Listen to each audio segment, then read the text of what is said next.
But before I continue, I just want to get Michael Lofton's thoughts now on just how he would further respond to this kind of objection from Ortland that we just have a fallible list of infallible books, or excuse me, a Yeah, fallible list of infallible teachings. yeah. The response I've given for years to Gavin and numerous others who've expressed the same thing even prior to Gavin, including myself. I used to make this very objection when I was a Protestant, so it's something I've thought through for years. The response that I've given, you covered there, and I think your third and fourth response, where you speak about the ability to ask the magisterium for further clarification. And also, some issues don't even need clarification, they're just so manifestly evident. Mm-hmm. Um, Look, you can't open up your Bible and say which books belong in you, right? And ask for further clarification. Does this book belong in you? You can't do that. You can't get another response or any response from the Bible. It's not going to tell you. Mm-hmm. But you can go to the magisterium and say, okay, which teachings are definitive in nature? Or is this ex cathedra?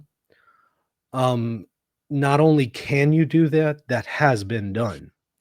And I have to say that even Protestants have to admit that this ability is there. For example, I'm pretty sure Protestants know that the Immaculate Conception is a definitive teaching in Catholicism, right?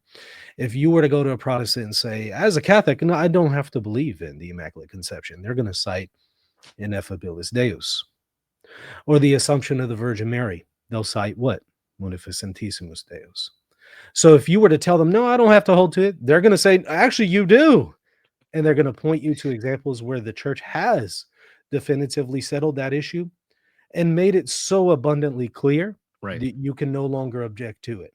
Mm-hmm. You can't go to the Protestant and come back and say, but it's not really clear in a Fabilis Deus that I have to hold it. They're going to say, excuse me, they're going to say, no, it's manifestly clear.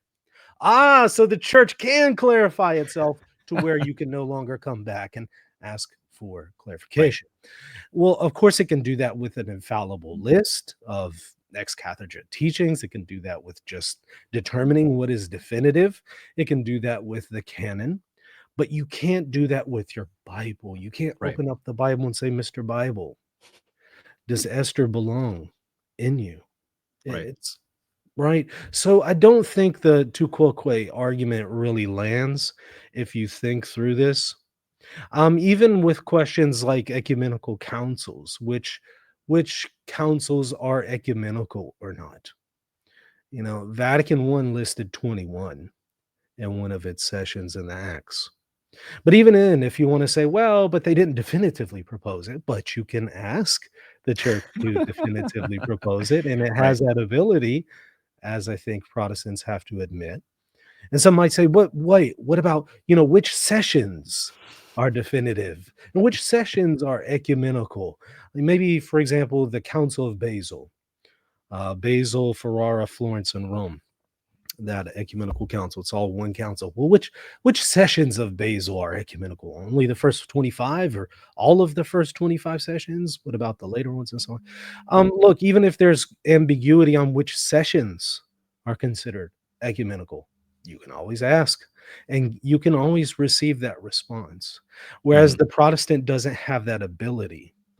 Um, so this is one of the main reasons why I don't think the tu quoque argument lands, and I think you did a really good job in expressing that. And also, when you pointed out there's some things that just don't need any kind of clarity. For example, the Mm-hmm. proposition that Jesus is the Messiah. Does the New Testament teach that? Yes. The proposition that the Holy Family fled to Egypt. Does the New Testament teach that explicitly? Yes, it's very clear. There's no need for further clarification there. Um, so yeah, I think you did really, really good in pointing that out. So Thank those you, are Michael. effectively my thoughts. Yeah. Right. And, recently William Lane Craig published the first volume of his systematic theology, and I'm sure it's going to be a masterpiece. But Hmm. the thing is, no matter how great William Lane Craig is, the Bible's never going to say, I officially endorse this systematic theology. I Hmm. officially endorse this biblical theology. Whereas the magisterium could say, hey, this book is free of moral and doctrinal error, right? It's a fine book Hmm. to look at. The Bible will never even do something like that. Hey, thank you so much for watching. I hope you enjoyed the content. Don't forget to hit the subscribe button, the like button, and if you want to support the channel, visit patreon.com/Reason and Theology.